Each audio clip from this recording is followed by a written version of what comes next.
El calor era pesado, denso, como una manta vieja que te asfixia. No era solo el sol de mediodía entrando por la ventana rota de la cocina, era el peso de la desesperación. Elena lo sentía en cada músculo, en el temblor de sus manos mientras sostenía el papel arrugado. Era la orden de desalojo.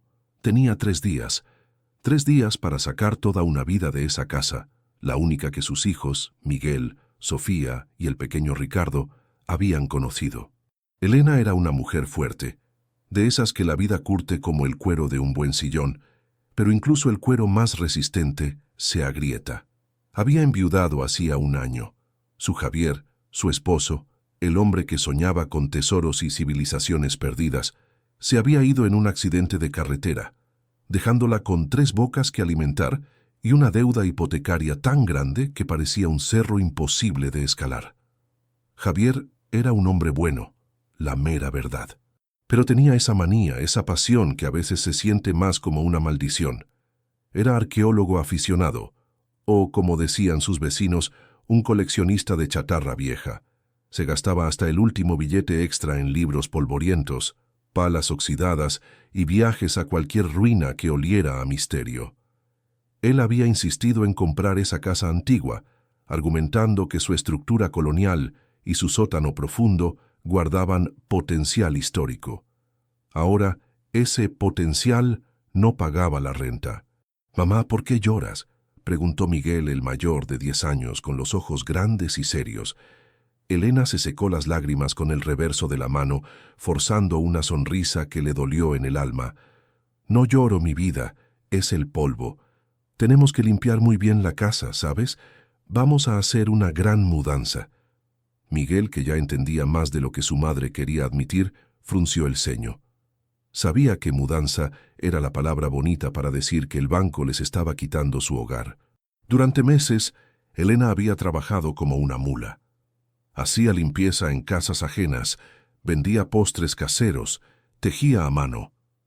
Pero no alcanzaba. La deuda se multiplicaba como hierba mala.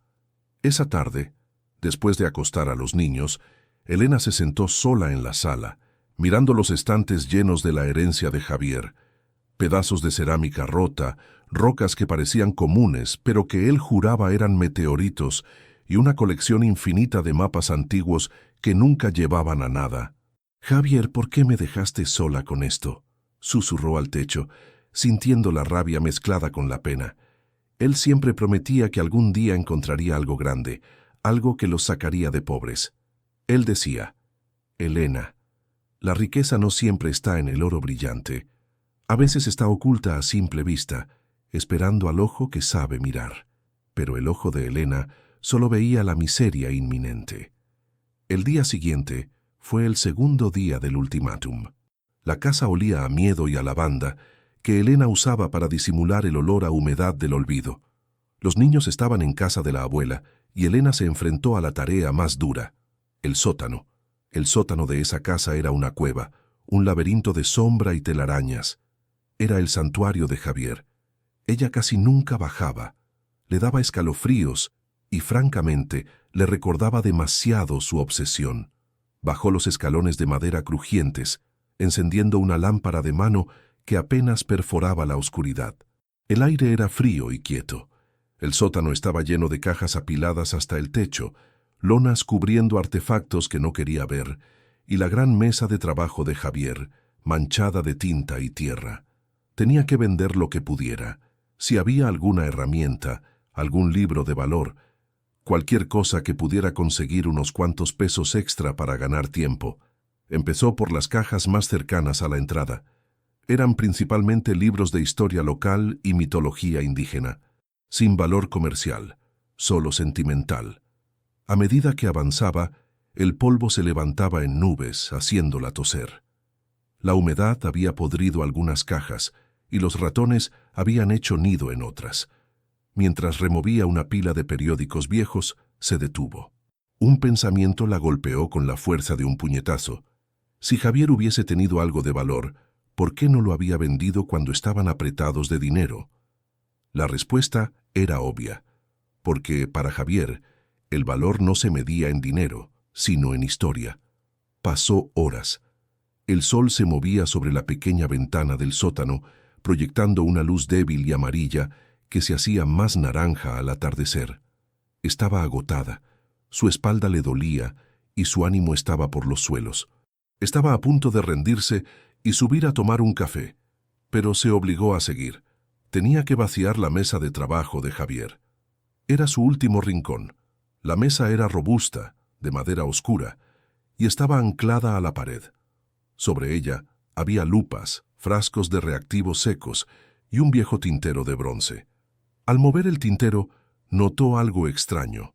Javier era meticuloso con su trabajo, pero había una pequeña imperfección en la madera justo debajo de donde siempre estaba el tintero. Era un círculo casi perfecto, ligeramente más hundido que el resto de la superficie. Elena deslizó su dedo sobre el círculo. No era un defecto, era una tapa. Su corazón, que había estado latiendo a un ritmo pesado y constante, dio un salto. La curiosidad le ganó al cansancio. Buscó a tientas algo para hacer palanca. Encontró un destornillador viejo y oxidado en un cajón.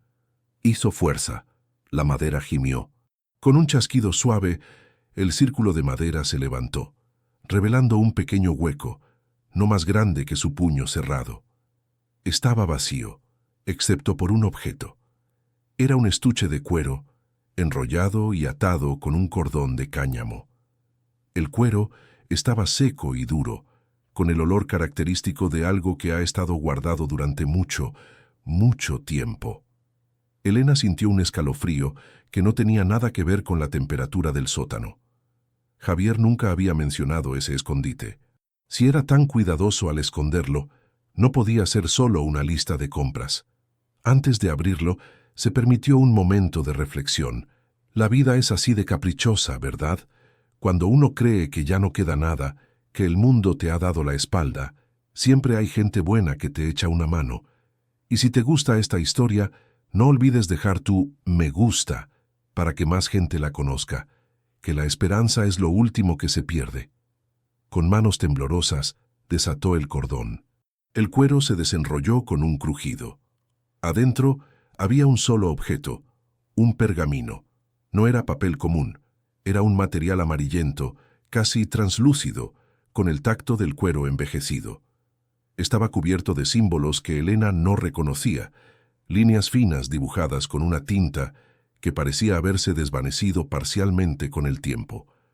Lo primero que notó fue la esquina superior derecha. Allí, en un círculo de tinta roja descolorida, estaba el sello que Javier había mandado a hacer para su Sociedad de Investigadores Perdidos, un búho sobre un libro abierto. Era la firma de Javier. Esto no era una reliquia comprada en un mercado de pulgas. Esto era personal. Desplegó el pergamino completamente sobre la mesa. Era un mapa, pero no un mapa geográfico de la región. Era un diagrama, una especie de plano, con anotaciones en la letra pulcra de Javier, mezcladas con dibujos extraños. Había una leyenda en la parte inferior, escrita en español, pero con un lenguaje que le sonaba a código. El corazón del centenario, donde la sombra no alcanza al mediodía. 3 pasos al este de la raíz doble. Elena se frotó los ojos. ¿Estaba soñando? Javier había pasado todos esos años buscando un tesoro y resulta que lo había escondido en la propia casa. ¿O era una de sus bromas de mal gusto? Pero la seriedad con la que estaba oculto, la dedicación de la caligrafía, no parecían una broma. Mientras estudiaba el mapa, sintió la opresión del tiempo. Mañana vendrían los hombres del banco. Tenía que empacar, no buscar fantasmas. Pero este papel, este pedazo de historia de su marido, era lo único que la detenía. Se quedó de pie, con la luz del atardecer entrando por la ventana, iluminando el polvo que danzaba en el aire. Si Javier había dedicado su vida a buscar algo valioso y lo había escondido aquí, ¿qué era? ¿Y por qué nunca se lo había dicho? Se sentía una mezcla de rabia y excitación, rabia porque él había guardado un secreto tan grande, y excitación porque, por primera vez en meses, sentía una punzada de esperanza. Si la emoción que estamos contando les llega al alma, les pido que se suscriban al canal, porque vienen muchas más historias como esta que exploran los misterios de nuestra tierra. Elena dobló el mapa con cuidado y lo guardó en el bolsillo de su delantal. Decidió que no podía seguir empacando. Tenía que descifrar esto, tenía que honrar el último secreto de Javier. El mapa parecía apuntar a una ubicación dentro de la propiedad. La referencia al centenario era lo que la intrigaba. La casa era vieja, sí, pero no sabía si había un árbol o una estructura tan antigua. Subió corriendo las escaleras, olvidándose del cansancio.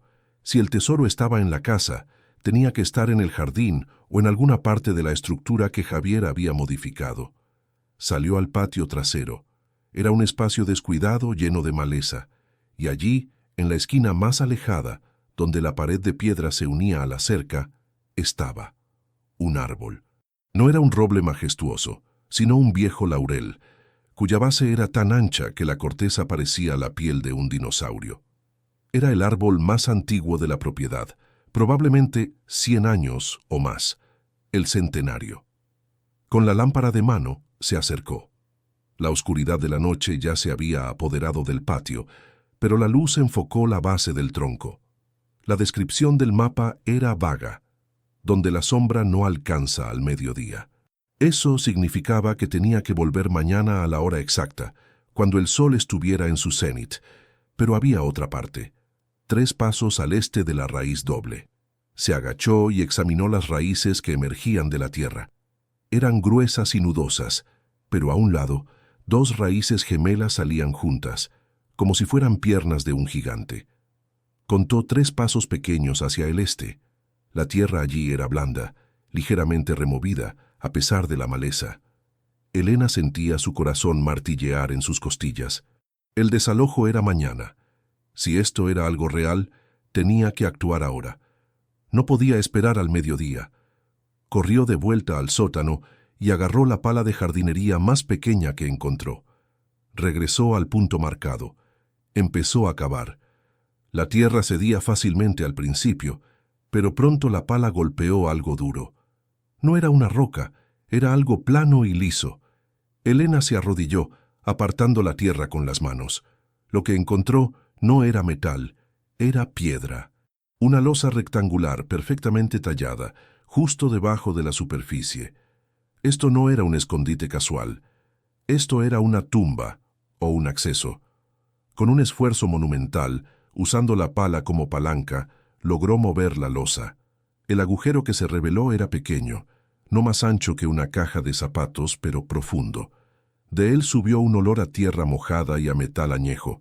Alumbró con la lámpara. Dentro, envuelto en una tela de lino gruesa, había algo. Elena respiró hondo. Este era el momento. El último secreto de Javier. La única esperanza que le quedaba para no perder la casa. Y si ya están aquí conmigo, díganme si no es emocionante, y denle a la campanita para no perderse la segunda parte de esta historia, porque lo que Elena está a punto de desenterrar nadie se lo espera. Con cuidado metió la mano y sacó el bulto de lino. Era pesado, sorprendentemente pesado. Lo puso sobre la tierra y desdobló la tela. La luz de la lámpara reflejó un brillo opaco, oscuro, pero inconfundible. No era una olla llena de monedas de oro, ni un cofre de joyas. Lo que Javier había escondido era mucho más personal y quizás mucho más valioso. Eran varios objetos, cuidadosamente colocados, un collar de obsidiana con un medallón tallado, 2 pequeños ídolos de jade verde oscuro y un puñado de monedas antiguas, de un metal que parecía plata muy oxidada, con grabados que Elena reconoció de inmediato. Eran símbolos precolombinos. Era un pequeño tesoro familiar. No la fortuna de un pirata, pero sí un conjunto de piezas que, por su antigüedad y rareza, valían una cantidad considerable de dinero. Suficiente quizás para comprar tiempo. Suficiente quizás para salvar la casa.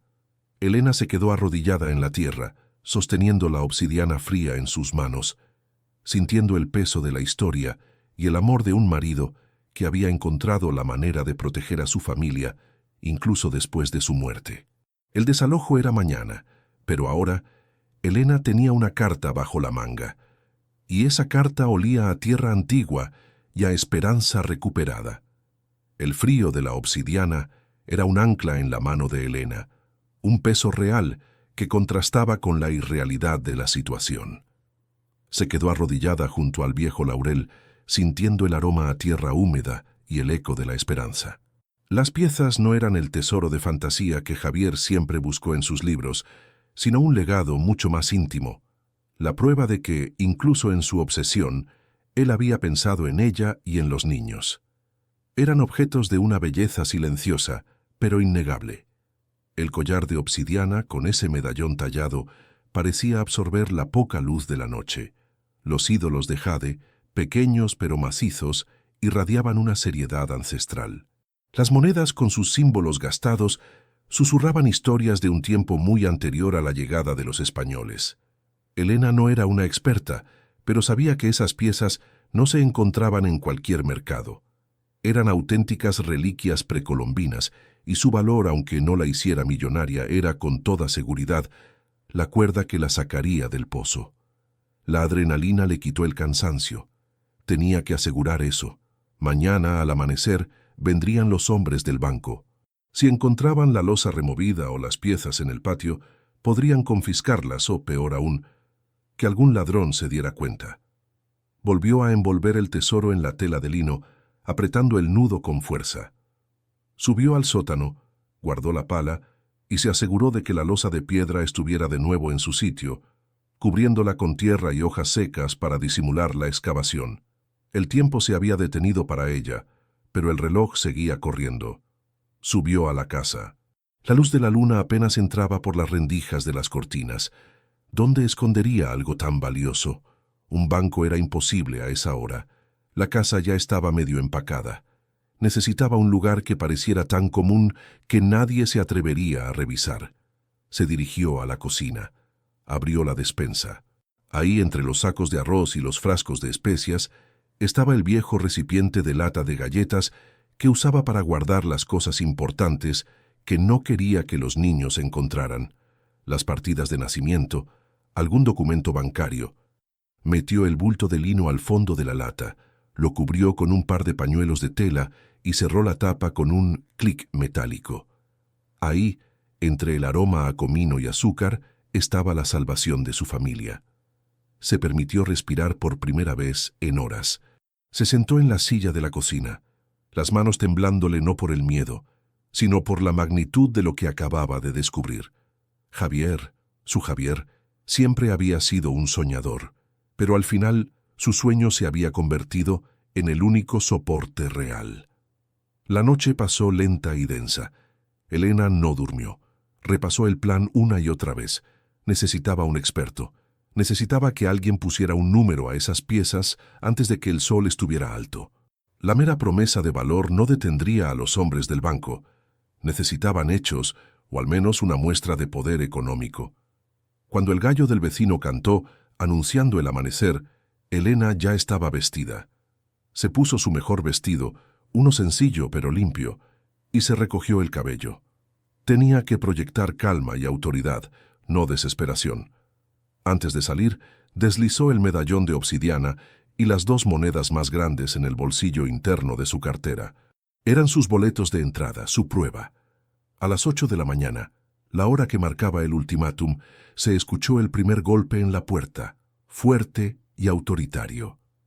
Elena abrió. Afuera, bajo el sol naciente que ya prometía un día abrasador, estaban 3 hombres.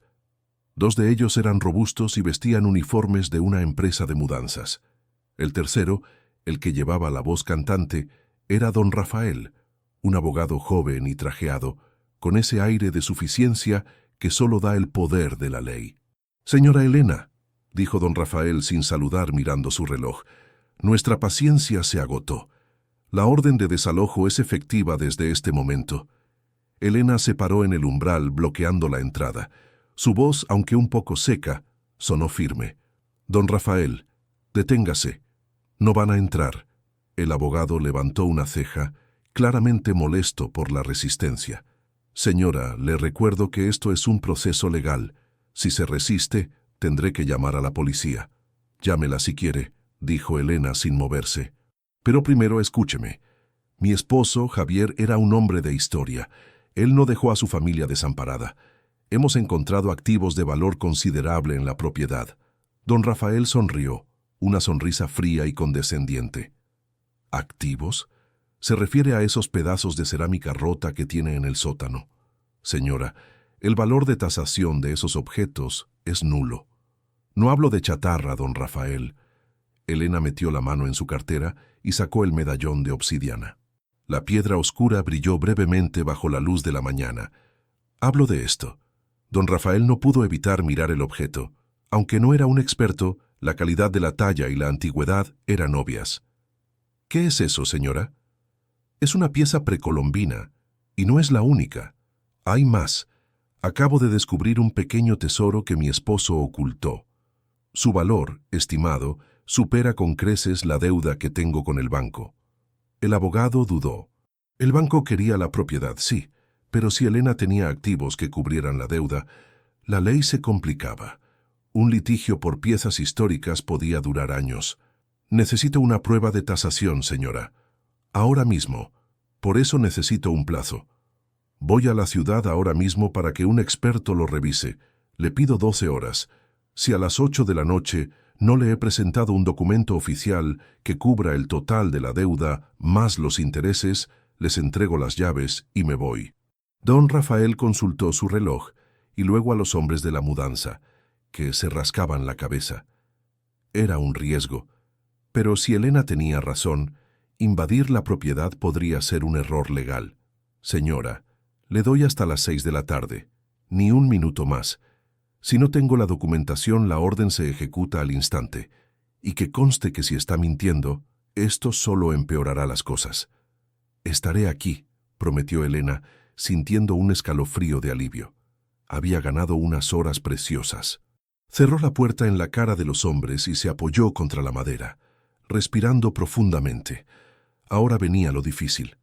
Encontrar a alguien honesto y rápido. Javier siempre hablaba de los expertos que respetaba. Recordó un nombre, don Ernesto. Era un hombre mayor, dueño de una pequeña y discreta tienda de antigüedades en el barrio histórico, El Rincón del Tiempo. Javier lo visitaba a menudo para mostrarle sus hallazgos, aunque casi siempre eran falsos o sin valor. Pero don Ernesto siempre había tratado a Javier con respeto. Si la emoción que sienten al ver cómo Elena se levanta de la lona con esta jugada maestra les ha tocado el corazón, les pido, por favor, que dejen su me gusta y compartan esta historia, porque la fe mueve montañas, y si estamos juntos, esta casa se salva. Elena tomó un autobús hacia el centro. El viaje fue una tortura silenciosa. El medallón de obsidiana en su cartera parecía vibrar con nerviosismo. ¿Y si don Ernesto estaba de vacaciones? ¿Y si las piezas eran falsificaciones muy bien hechas por Javier? La duda era un veneno lento. El Rincón del Tiempo era exactamente como Javier lo había descrito, un lugar oscuro, lleno de objetos que parecían olvidados por el tiempo. Olía a incienso viejo y a papel amarillento. Un timbre sonó suavemente al abrir la puerta. Detrás de un mostrador de caoba pulida, un hombre delgado y de lentes gruesos, don Ernesto, levantó la mirada. «Buenos días. ¿Puedo ayudarla?»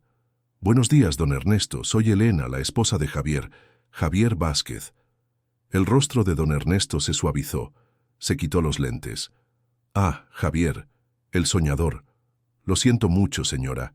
Era un gran hombre, con una imaginación inigualable». «Sí, lo era». Elena sintió un nudo en la garganta. «Vine porque él me dejó algo. Algo que necesito que usted vea con urgencia». Don Ernesto asintió, su curiosidad profesional activada. Elena sacó con cuidado el medallón de obsidiana y las 2 monedas de plata oxidada, poniéndolas sobre el terciopelo desgastado del mostrador. El silencio se hizo espeso. Don Ernesto se puso sus lentes de nuevo y tomó una lupa de joyero. Examinó la obsidiana.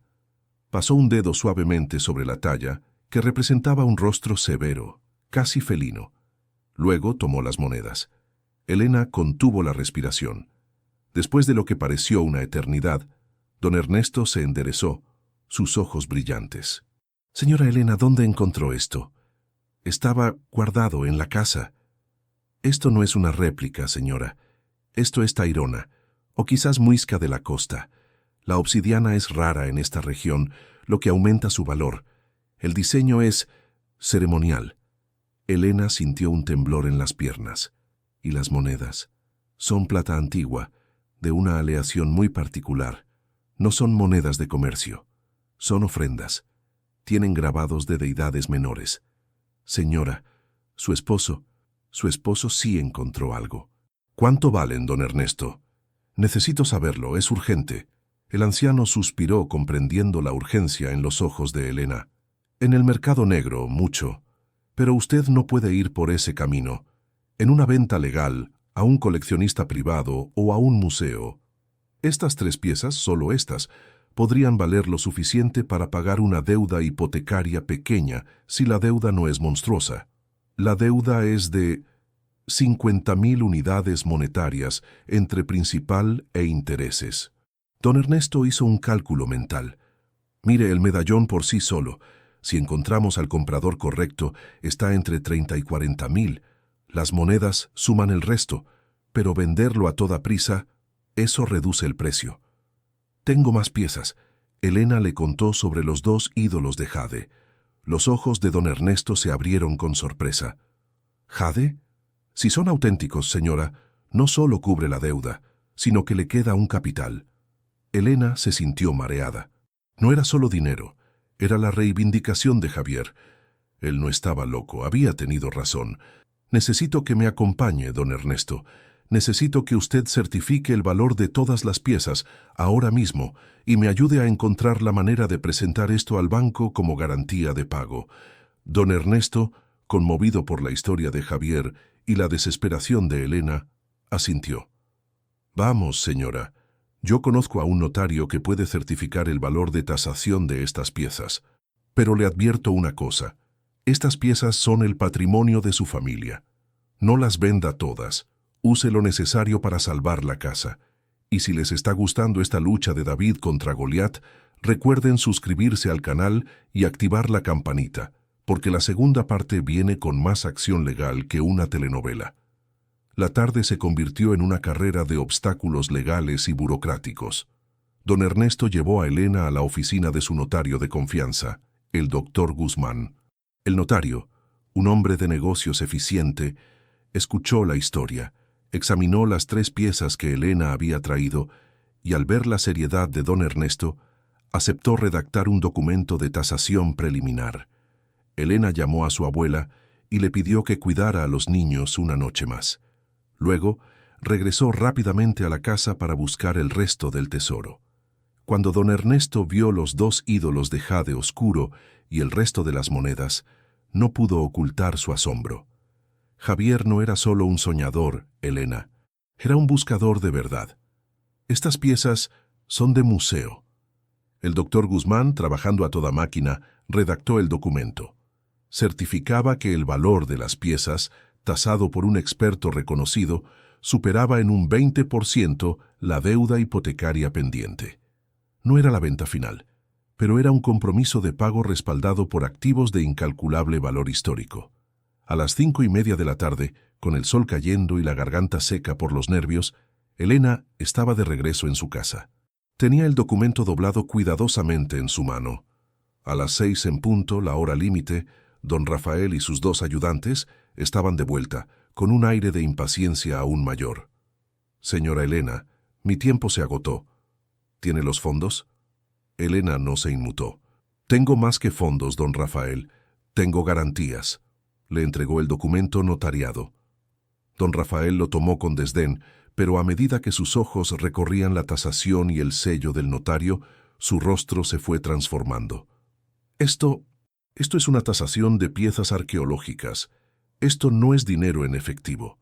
Es un activo, don Rafael, un activo que, si es vendido, paga la deuda. Y su valor es mayor. Si intenta forzar el desalojo ahora, con esta evidencia en mano, el banco se enfrenta a un litigio por la posesión de un patrimonio familiar que supera la deuda. ¿De verdad quiere meterse en ese lío legal? Elena había aprendido la lección de Javier. A veces, la historia era la mejor arma. Don Rafael, un hombre que odiaba los papeleos innecesarios, maldijo en voz baja. La situación había cambiado. Ya no era un simple desalojo. «Muy bien, señora», dijo masticando cada palabra. «Detendré la orden de ejecución por 48 horas. Pero en ese tiempo, usted debe presentar un acuerdo de venta o una prueba de transferencia de fondos. Si no lo hace, regresaremos con una orden judicial para confiscar estos activos y la propiedad». «Trato hecho», dijo Elena, sintiendo que sus rodillas querían flaquear, pero manteniéndose firme. Don Rafael se fue con un portazo frustrado. Los hombres de la mudanza se subieron a su camión y se marcharon. La casa estaba a salvo, por ahora. Elena cerró la puerta. Había ganado la batalla del día, pero la guerra no había terminado. Tenía un tesoro, pero tenía que convertirlo en dinero real y, lo más importante, decidir qué hacer con él. Javier no solo le había dejado un salvavidas, le había dejado una responsabilidad. Esa noche, mientras abrazaba a sus hijos de regreso a casa, Elena miró los ídolos de jade. Ya no pensaba en venderlos todos, pensaba en lo que Javier decía. La riqueza no siempre está en el oro brillante, a veces está oculta a simple vista, esperando al ojo que sabe mirar. Ella había mirado y había encontrado no solo dinero, sino una nueva visión. Se preguntó si ese pequeño tesoro familiar podría ser el inicio de algo más grande, algo que honrara la pasión de Javier y diera un futuro a sus hijos. Pero para eso necesitaba un plan. Necesitaba mover las piezas con astucia, sin que el banco se quedara con todo.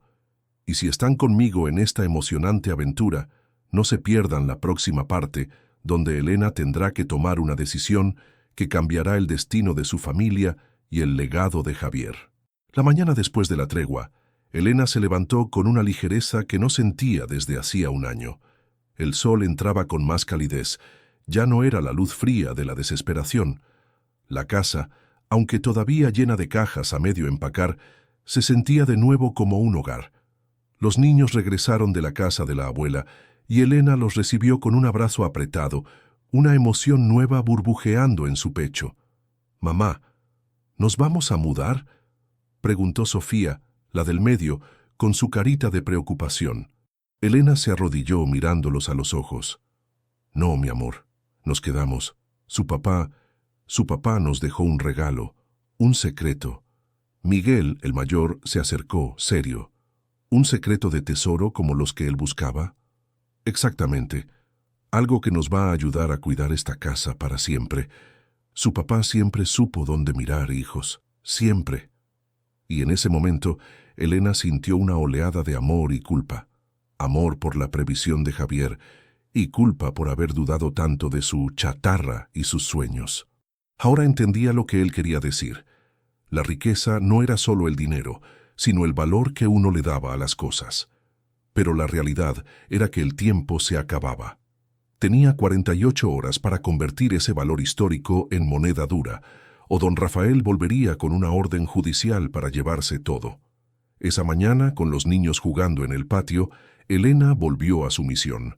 Descolgó el teléfono y llamó a don Ernesto, el anticuario, pidiéndole una reunión urgente y privada. «Don Ernesto, no puedo vender todo. No quiero». Estaban sentados en la pequeña mesa de la cocina de Elena, con el tesoro familiar extendido sobre un pañuelo de seda que ella había sacado de un cajón. La obsidiana, los jades, las monedas, parecían brillar con una luz propia bajo el fluorescente de la cocina.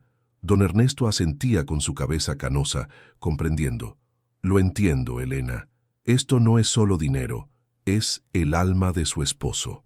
Y francamente, son piezas demasiado valiosas para ir a parar a un coleccionista frío que solo las esconderá en una bóveda».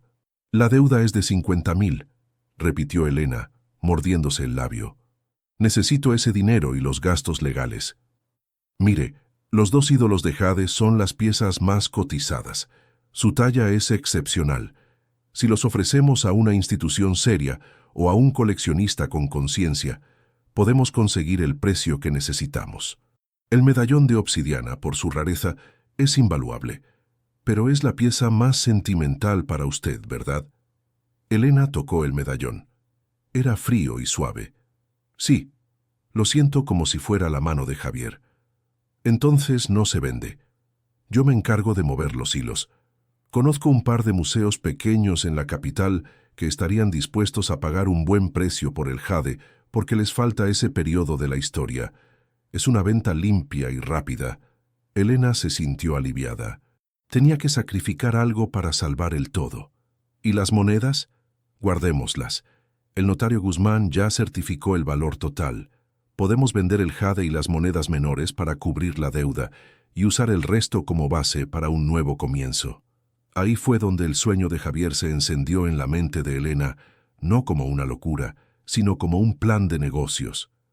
Don Ernesto, mi esposo, tenía el sótano lleno de cosas, cerámica rota, mapas, rocas. Él decía que tenían valor histórico. Don Ernesto sonrió, una sonrisa genuina y cálida. Javier tenía buen ojo, Elena, tal vez no para el oro, pero sí para la historia. Hay mucho patrimonio local que se pierde porque nadie lo valora. Si yo salvo esta casa, quiero hacer algo con ella. Algo que honre a Javier. ¿Y qué tiene en mente, mi querida? Elena respiró hondo. La idea le daba vértigo, pero también una fuerza inmensa. Un museo.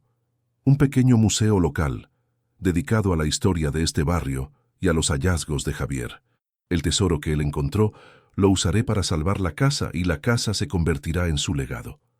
Don Ernesto se quedó en silencio un momento y luego se echó a reír, una risa que resonó en la cocina. Javier estaría orgulloso. Esa es la mejor idea que he escuchado en años. El plan se puso en marcha, con la velocidad que solo da la desesperación.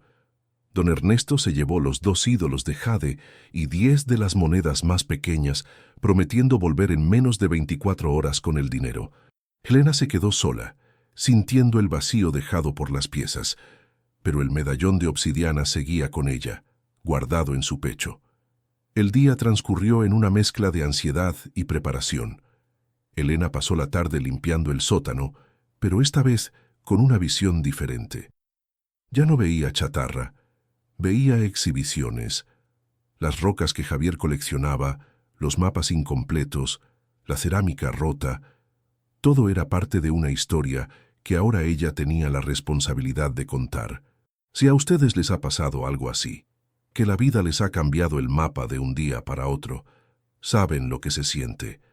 Es como una montaña rusa de emociones, donde la esperanza se mezcla con el miedo.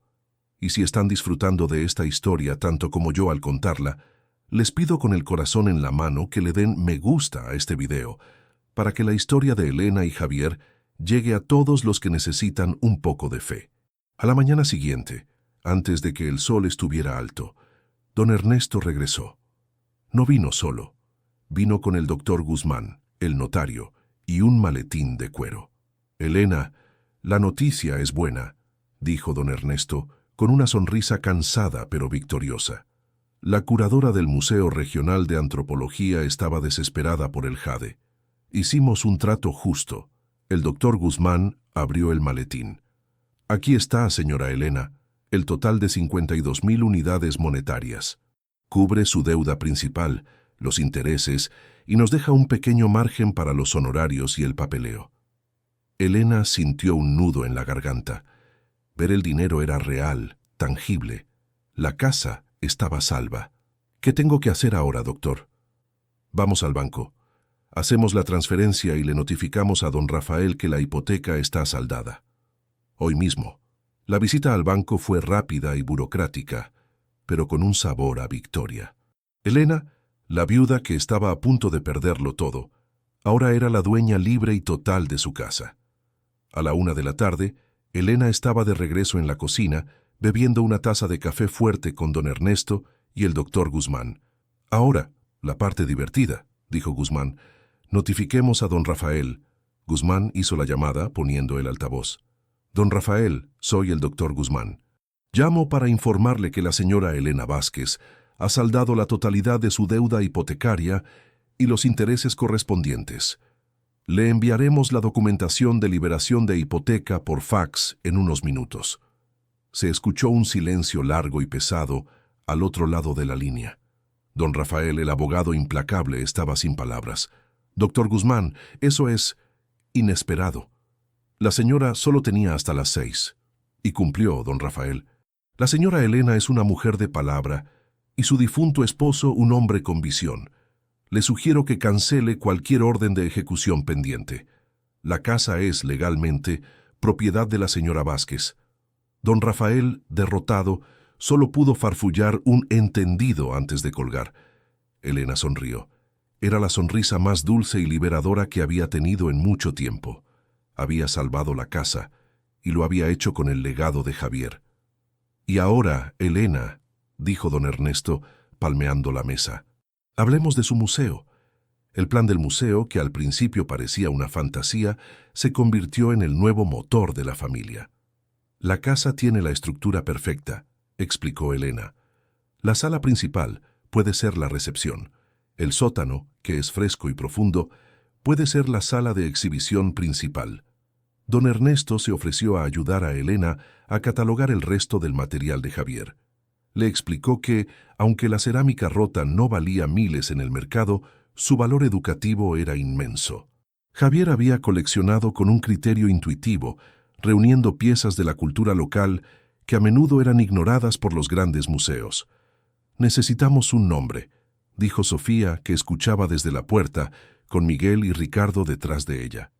«Claro que sí, mi vida», respondió Elena tomando a sus hijos en un abrazo. Después de muchas discusiones, se decidieron por un nombre sencillo pero lleno de significado. El Rincón de la Historia, el legado de Javier. Las semanas siguientes fueron una locura de trabajo. Elena invirtió el pequeño remanente del dinero de la venta del jade en pintura, estantes y materiales para restaurar el sótano. Los niños, por primera vez, se sintieron parte de la pasión de su padre.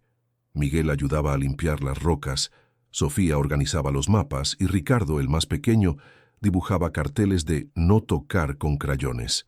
El sótano, antes oscuro y temido, se transformó. Elena y don Ernesto instalaron luces suaves que iluminaban las vitrinas. Javier había dejado cuadernos detallados sobre la procedencia de cada pieza de chatarra, y ahora esos cuadernos eran parte de la exhibición. El medallón de obsidiana, la pieza central que Elena se negó a vender, fue colocado en una vitrina especial en el centro del sótano, sobre un pedestal. Era el corazón del museo, el ancla. Elena no solo había salvado su casa, había encontrado un propósito. Ya no limpiaba casas ajenas, ahora limpiaba y organizaba su propio museo. El día de la inauguración fue inolvidable. Elena invitó a todos los vecinos. Don Ernesto trajo a sus contactos del mundo de la arqueología local. El ambiente era festivo y respetuoso. El pequeño museo no era pretencioso, era honesto. Contaba la historia de la gente común, de los hallazgos olvidados y de un hombre que soñó con la historia. Cuando los visitantes bajaban al sótano, se encontraban con el mundo de Javier. Los mapas mostraban rutas que nunca se tomaron. Las rocas contaban historias geológicas, y en el centro, la obsidiana brillaba, un recordatorio del sacrificio y el amor familiar. Elena se paró junto a la vitrina del medallón, sintiendo el orgullo y la satisfacción. Había honrado a su marido, asegurado el futuro de sus hijos y le había dado a su comunidad un regalo. Uno de los asistentes se acercó a Elena. Era el alcalde del barrio, don Fernando. «Elena, esto es maravilloso. Sabía que Javier era un hombre especial, pero nunca imaginé que su pasión se convertiría en algo tan importante para nosotros. Era su sueño, don Fernando. Yo solo lo hice realidad. El éxito fue inmediato. El museo atrajo a turistas locales, a escolares y a historiadores. Elena no solo cubría los gastos de la casa, sino que generaba un pequeño ingreso que le permitía vivir con dignidad y seguir coleccionando, ahora con un propósito educativo. La vida de Elena había dado un giro de 180 grados. De la viuda desesperada a la curadora de un pequeño pero significativo museo. Y si la perseverancia de Elena les inspira a no rendirse nunca, les pido que se suscriban a nuestro canal y activen la campanita, porque esta historia, como la vida, siempre tiene más capas que explorar. Una tarde, mientras cerraba el museo, Elena se sentó en la mesa de trabajo de Javier en el sótano, la misma mesa donde encontró el escondite. Miró el pequeño círculo de madera que había ocultado el mapa y se preguntó si Javier había dejado otros secretos. El mapa que encontró la había salvado, pero Elena sabía que había muchos más mapas y muchos más sueños archivados en las cajas polvorientas. ¿Habría algún otro tesoro escondido? ¿Alguna otra pista? Ella tomó uno de los viejos mapas que Javier había dibujado. Este mapa, a diferencia del que la había salvado, no marcaba un lugar específico en su propiedad, sino una región lejana en la selva, con la letra de Javier anotando: el camino de la serpiente emplumada. Aquí yace la verdadera prueba. Elena sonrió. Ya no sentía miedo, sentía curiosidad. Había salvado su casa, había honrado a Javier, pero el espíritu de la aventura, ese mismo espíritu que la había sacado del pozo, le estaba susurrando al oído. La vida familiar se había estabilizado, pero la curiosidad de Elena, avivada por el éxito del museo, no le permitía quedarse quieta. Había descubierto que era buena en esto, que tenía el ojo que Javier decía que era necesario para ver la riqueza oculta. Ahora, con la casa segura y el museo funcionando, Elena se enfrentaba a una nueva pregunta. ¿Qué hacer con el resto de la vida de Javier? Tenía la casa, tenía el legado, pero todavía tenía el cofre de Pandora de todos sus otros sueños sin cumplir. Y si de verdad quieren saber qué hará Elena con ese nuevo mapa que apunta a la selva, y si se atreverá a seguir los pasos de Javier más allá de su propio patio, recuerden dejar un comentario y compartir esta historia, porque la verdadera aventura está por comenzar. El pequeño museo era solo el principio. El espíritu de Javier no la dejaba descansar. El mapa de la selva estaba allí, esperando, y Elena sabía que tarde o temprano tendría que tomar una decisión sobre si seguir buscando o si se conformaría con lo que ya había encontrado.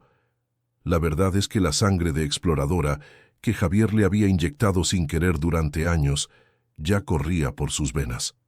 La vida familiar se había estabilizado, pero la curiosidad de Elena, avivada por el éxito del museo, no le permitía quedarse quieta.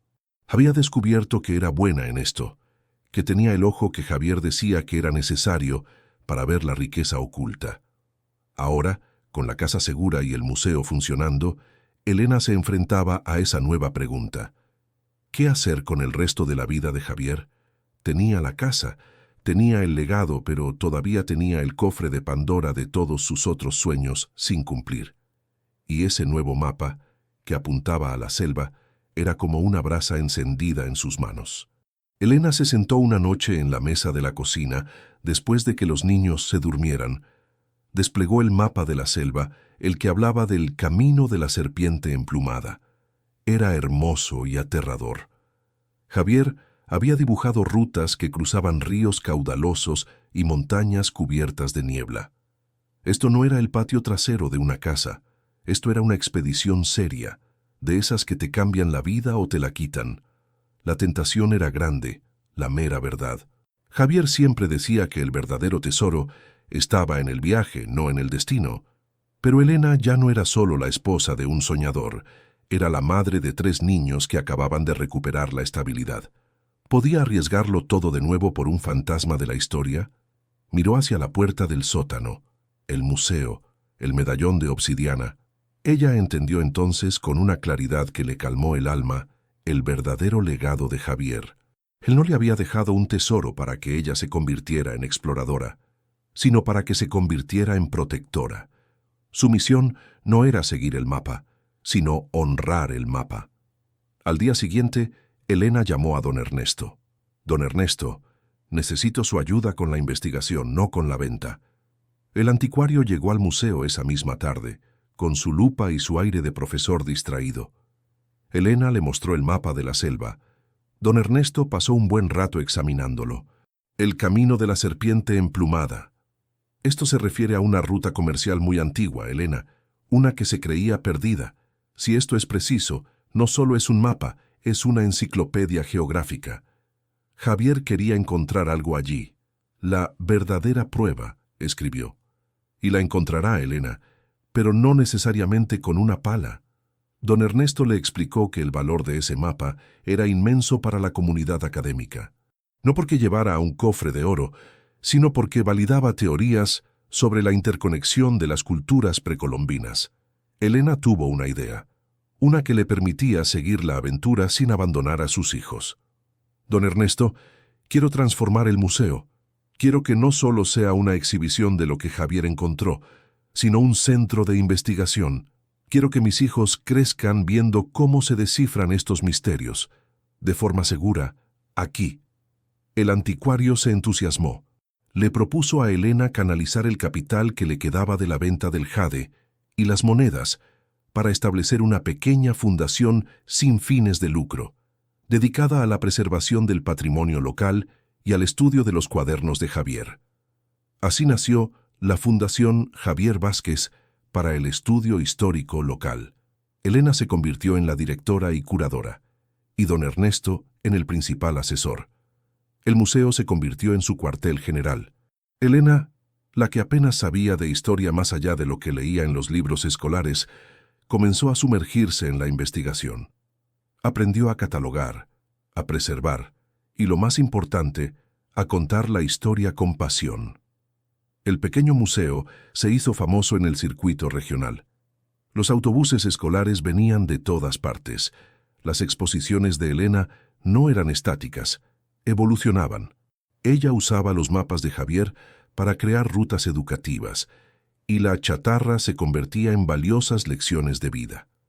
Miguel, el mayor, desarrolló una fascinación por la cartografía, siguiendo las líneas de tinta de su padre. Sofía se convirtió en una guía turística natural, explicando la función ceremonial del jade. Y Ricardo el pequeño se dedicó a dibujar las piezas con una precisión sorprendente. Los niños no solo tenían un hogar, tenían un legado. Si la perseverancia de Elena les ha tocado el corazón y les ha enseñado que la esperanza puede estar oculta en el lugar menos pensado, les pido, con el corazón en la mano, que se suscriban a nuestro canal. Aquí, la vida siempre nos sorprende con giros inesperados, y la fe de una madre es la fuerza más grande del mundo. Elena nunca se hizo rica con el museo, al menos no en el sentido tradicional. Pero la casa estaba pagada, la nevera llena, y sus hijos crecían rodeados de conocimiento y propósito. La comunidad la miraba con respeto, no con lástima. Un día, un par de años después de la inauguración del museo, Elena estaba en el sótano, revisando una caja de herramientas viejas de Javier. Don Ernesto estaba allí, ayudándola a organizar las piezas de cerámica para una nueva exhibición sobre la vida cotidiana en la colonia. «La mera verdad, Elena», dijo don Ernesto mientras pulía una pequeña vasija. «Javier siempre tuvo razón. La riqueza no estaba en el oro, estaba en el valor que él le daba a esta casa».